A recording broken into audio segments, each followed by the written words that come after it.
Fellow viewers, good morning, good afternoon, good evening from wheresoever you are watching from. Today we are going to continue with our lectures on the American War of Independence. Last time we tried to look at how the 7 Years' War contributed to the American War of Independence in our last episode, as well as how the taxation policies that were put in place in the British Parliament also caused the American War of Independence. Today we are going to be looking at other causes that led to the outbreak of the American Revolution, and we look at why the Americans finally defeated the British in the Revolution. To begin with the causes of the American War of Independence, we are going to be looking at the role of the Glorious Revolution. We said the Glorious Revolution took place from 1688 to 1689, and this revolution, it was against the cruel, oppressed, and corrupt government of James II.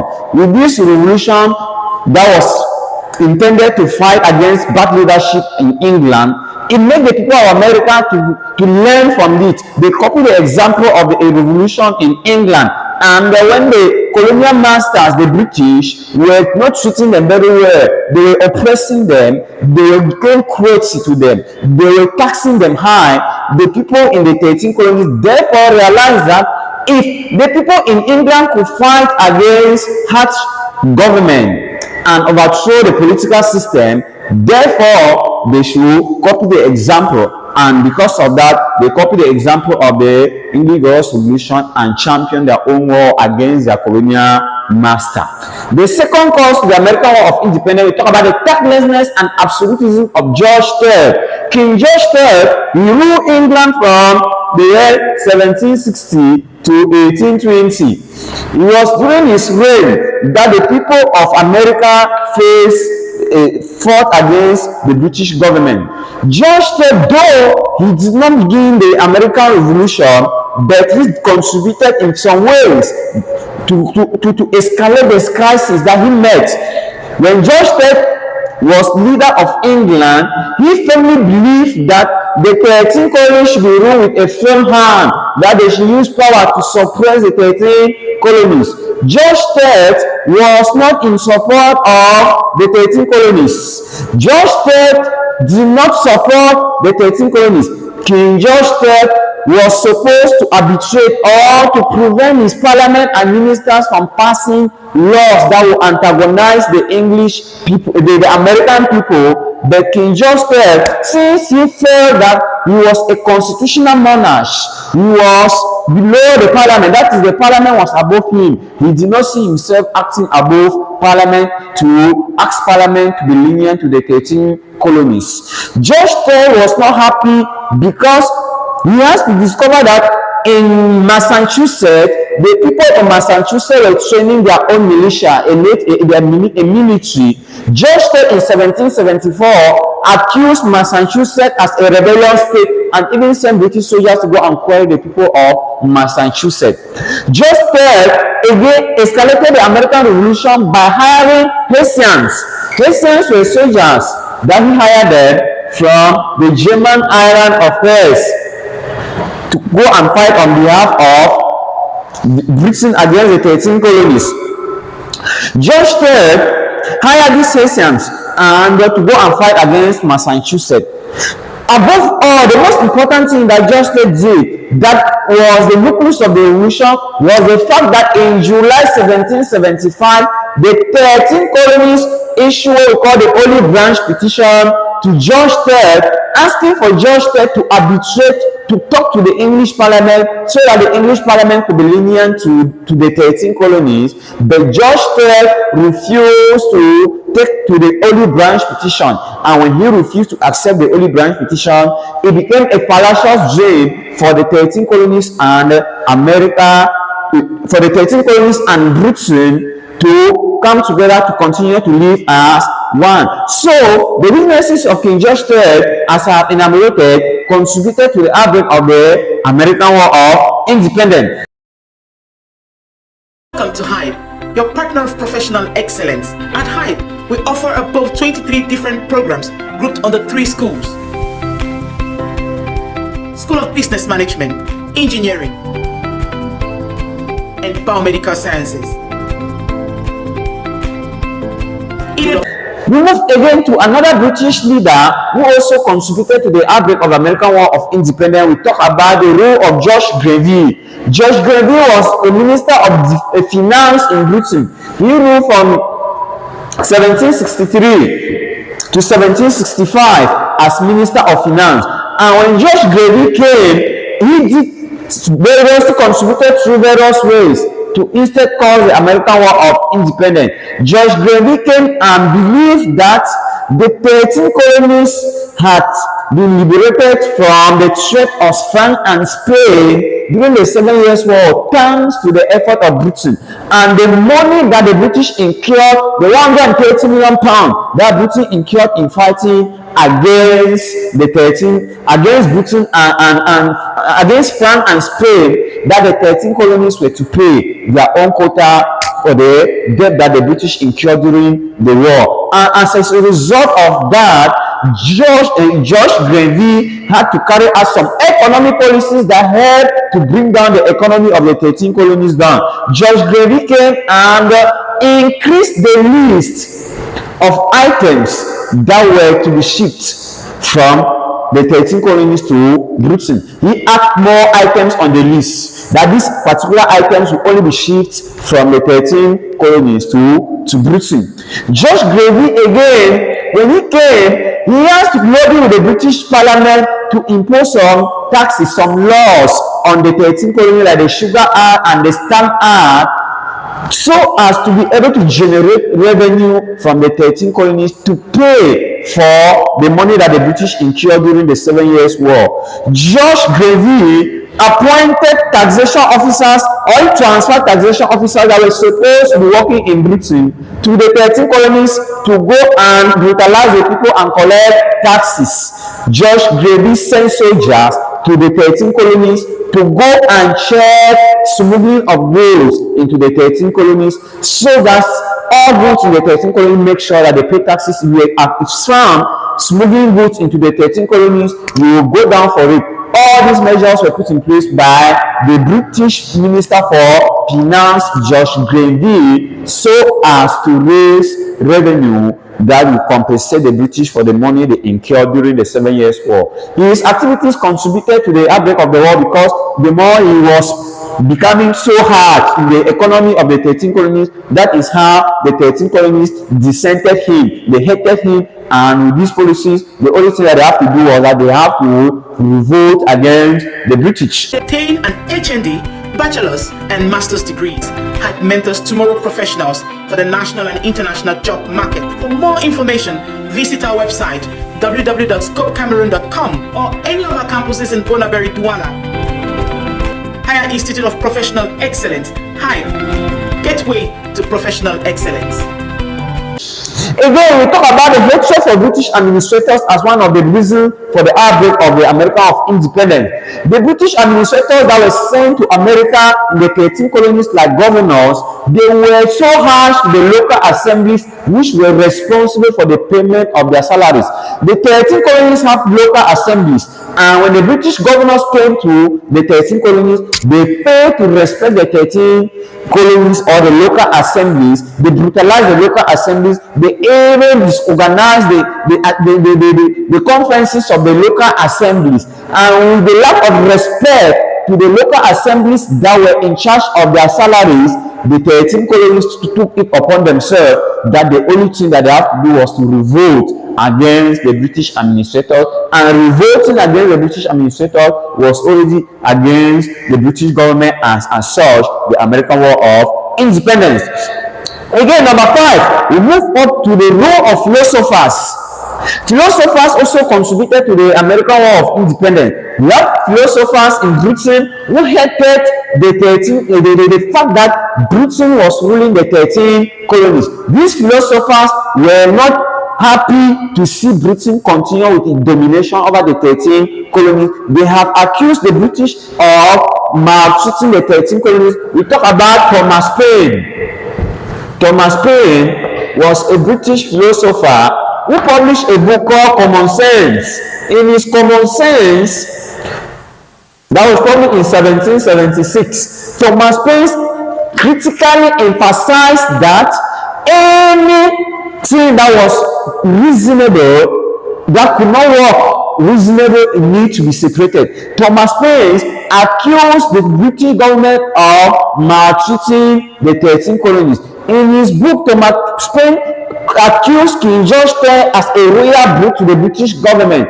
Thomas Paine was not happy, and he felt that any negotiation between the 13 colonies and Great Britain was a fallacious dream. Fallacious dream means that it's a fallacy that Britain and the 13 colonies should make good relations because the Britain were out to exploit the 13 colonies. The writings and the teaching of Thomas Paine helps to energize the citizens in the 13 colonies, and they took it upon themselves that they have to fight against the British. We could summarize the writing of Thomas Paine against the British and relations with the 13 colonies as the pen is mightier than the sword. Through the writing of Thomas Paine, the people have to read his writing, and they follow his writings and fought against the British.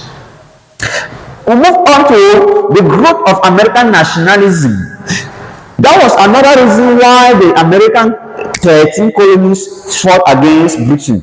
The nationalistic feelings that developed among the 13 colonies, the unity that was among these 13 North American colonies, made them to feel that they can rule themselves by themselves without the intervention of Britain. This was particularly when their population started increasing to about 13 million inhabitants, and these 13 colonies started witnessing an increase in their economic and trade.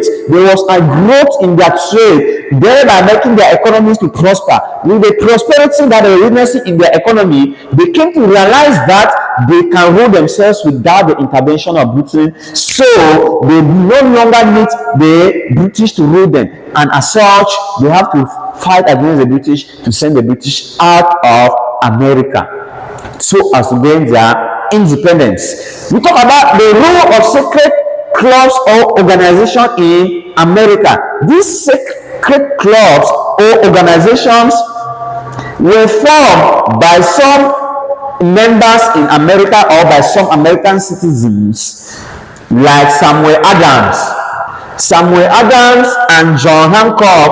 They formed the secret clubs like the Sons of Liberty and Daughters of Liberty. The Sons of Liberty was made up of men in America, while Daughters of Liberty were made up of the women in the 13 colonies, when they were out to protest against their administration by the British. These secret societies or clubs or organizations were formed principally when the Stamp Act was passed in 1765. We know how the people in the 13 colonies dissented the Stamp Act because it was passed to levy taxes on 54 different articles that touch almost all sectors in the 13 colonies. So, for the people to express their dissatisfaction on the Stamp Act, they have to form these secret clubs, which were initiated by Samuel Adams and John Hancock. Now, these secret clubs, like the Sons of Liberties and Daughters of Liberties, on the day the Stamp Act was passed, they wore dark dresses, black, and went to the street for mourning, to mourn against the Stamp Act. With this, the American now, they have the first shot that was witnessed in the American War of Independence. The first gunshot was in Lexington, which the British soldier fired against the Sons and Daughters of Liberty. With this, it escalated the war, and the people of the 13 colonies have to continue to press against their suppression, against the cruelty, against high taxation that was imposed on them by the British government. As I was explaining, we're talking about the old colonial policy of mercantilism, which was almost used by all European countries against their colonies. And the colonial policy of mercantilism, it was out to exploit the colonies of these European countries.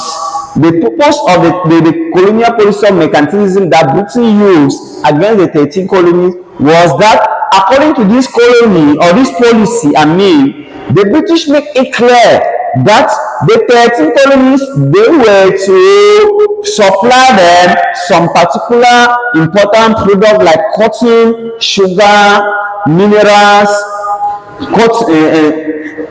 tobacco. When the 13 colonies were to provide these resources but to the British. Again, according to the mercantilism policy, the British make it possible that the 13 colonies were not going to produce any good in competition with the British.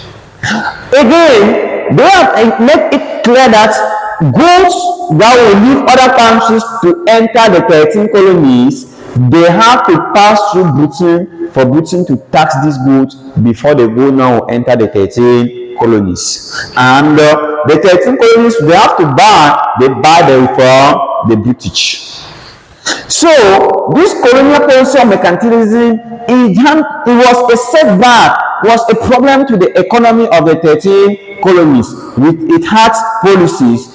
Because of that, these 13 colonies were unable to condone this policy of mercantilism, and the only option that they had was that they were linked on the wall, and they will have to revolt against the British from 1775 in the battle that began in Lexington.